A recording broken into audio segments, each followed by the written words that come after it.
Yo, what's cracking, baby? What's happening out there tonight? You're going to be looking at hole number 3. Here we go. All right, so what we're going to be doing is we're going to be taking the rock, and we'll go ahead and throw on a notebook just so you can see some lines. But basically, we are doing 4 top spin, I believe, and full right spin. You got 5-0 as the wind here. So we're going to add 10%, which will make it 5-5. So all the top spin you can get, it's the rock 7. So just notice this. When you push up the blue ring near the rough over there, that's going to be our little buffer. So other rocks you want to be careful of as far as how far you're pushing that up. But basically, I just push it up in OP and kind of look backwards to the 5-5. Perfect shot. But I actually stopped at 5, so it's going to carry just a little bit further. But, I think it's 361 here. And that's fine. That's fine. I mean, nothing wrong with that. And what we're going to do here, but hey, let's go back though. Let's just take a look and start looking exactly what I did right here, because I didn't actually do the rings from max, pull down, and then push back up. I actually put it into OP, and then let's see if maybe you can see it here. So from right here, I put on the spin. I'm at max, like right there, once I set it. But as it comes back down right there, plus 3 yards, I'm at max distance right there. So when I push up right here, I push it up into max OP right here, and I'm looking at the red line, which you can't see it, and it's not showing it right here, but it's down there near the the bottom white ring. So I'm kind of visually looking at that, keeping it in a straight line right here. I'm visually looking to this to get to my 5-5. So when I know when I drop it, it will be in that area. All I'm doing is I'm lining up my wind here. I'm seeing that wind, okay? I'm just visually using that, and I'm visually using this ball guide here as a reference point with the wind, okay? Those are the two main things that I'm looking at.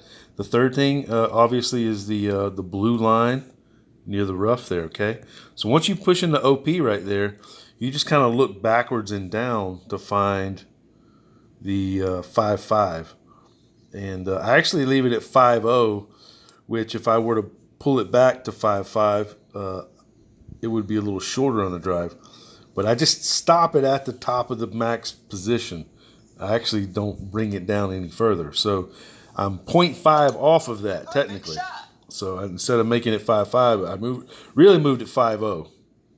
But I wanted to see how much plus 10% was. Got it? All right. So now that we're at 361, a couple of things that I want you to pay attention to here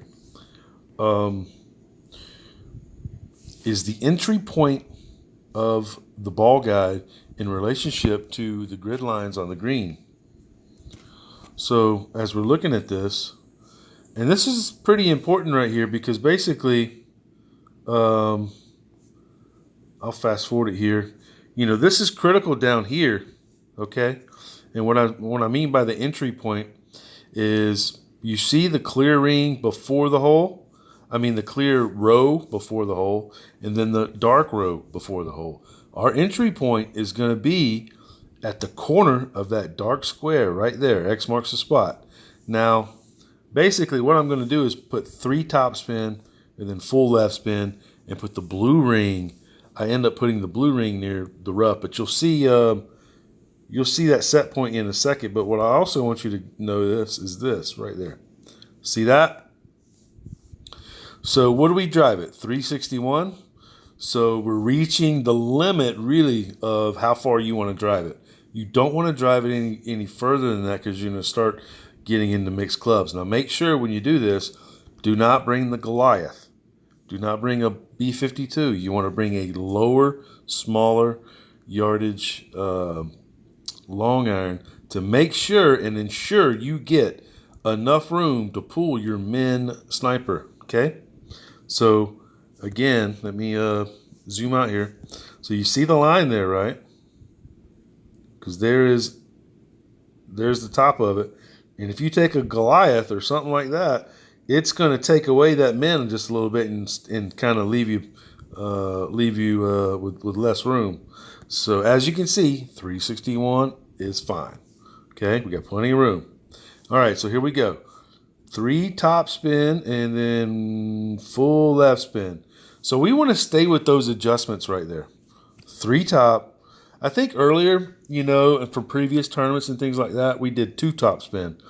The only problem is we had to get closer to the rough, and different winds and things or angles started making the funnel weird, or you started landing in a different spot. So I think it's better to put 3 top spin, bring it back a little bit, and let it have a little bit more room to travel through the funnel to find the groove. So we're trying to give it a little bit more room to find the groove is the idea. Okay, so we'll let this play from this position right here now, and then we'll kind of talk about what we're doing. In the beginning here, I just go ahead and set the spin. After that, I'm looking around trying to find exactly where I want to be. Okay, so I bring it back enough. Even though I got 3 top spin, I could have been past the hole, but I bring it back. So notice the blue ring kind of near the rough here. I set it right here. Now just notice it's to the left a little bit right here, and then I reset it and pull it back and to put it in the middle. Now, here we go. This is the part we're looking for right here. X marks the spot. You see how the entry point is just, right on the corner here of that dark row. That's the entry point, okay? You feel me? Okay. So that's kind of what we're shooting for. And I'll probably set it here. It looks like I'm getting pretty close. Okay. So I reset it just a little bit now. It's to the middle of the hole. And you can see the entry point a little better there. Okay. All right. And now, from this position, is what? 5.7. So we're going to go minus 5% right here. Regular, it's 4.6 min distance, but we're going to go 4.3. Okay. So looking at it right here, I set my 3 right there. And now, let's rewind that, because some guys have problems or they don't really quite understand what I'm doing right here. You see the crosshair at the bottom, right at the bottom between the blue and the clear ring edge. That's my 3 right there, in between that and the blue line edge. So what I'm going to do, if I go to the very center of the bullseye right here, it's going to be 4. I'm sorry. It's going to be 3.3. So, but from this point to that point will be the extra 1 that I need, okay? So down here is the 3.3 mark. So this is pulling 3.3, but you notice, see right in here, you can't really get a pure position, right? And that's why we pull it all the way across to get to the line, so I'm not in a variable state, okay? So that's the reason we're pulling it across, okay? All right, so here we go. And you'll just watch the crosshairs at the bottom. Boom, right there. Perfect, 4.3. I know it's dead on the money at 4.3. Perfect shot. Now we're going to go back and we're going to watch exactly where that ball landed in the rough also. But just notice this. How many times have you been at this hole, hit perfect, and the damn ball finished on the right side of the hole, right? It sucks. It's terrible. What good is a funnel if you hit perfect? It never goes in, right? So even you see how the entry point coming in right here that we talked about, okay, that entry point, and just notice it looks to be just, let me slow-mo it down a little bit. Okay, it's just to the left of that line. We know that we were on the inside of that line or right on the line. So that's where it's coming in at, okay? So that's our entry point. It's tracking, it's tracking, it's tracking. And then it goes into the cup. Now, we'll watch the speed of that again because I know you're like, well, you kind of stopped it. I wanted to see the speed. So let's watch the speed. Watch the entry point right there. Crosses through that square, comes through that square, and boom. Okay? So the thing is, the reason a lot of times it finishes to the right side of the hole is that it doesn't have the correct amount of speed to it. So many times the two top spin, even though you hit perfect, it's slow and it tracks too far to the right because it's not traveling fast enough. Got it? So let's look at one more thing. Let's look at where the ball actually landed in the wrong vid. Hold on. Oh no, that's the right vid. It's just at the beginning of it. Let's see, right here. Let's see where it landed. I'm gonna hit the slow-mo here.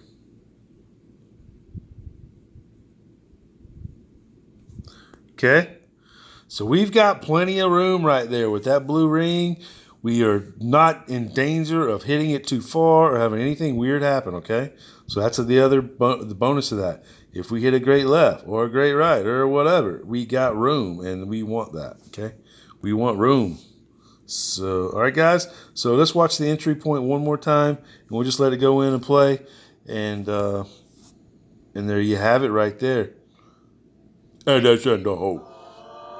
Boom. All right, guys. That is hole number 3, your hot tip from the Iceman.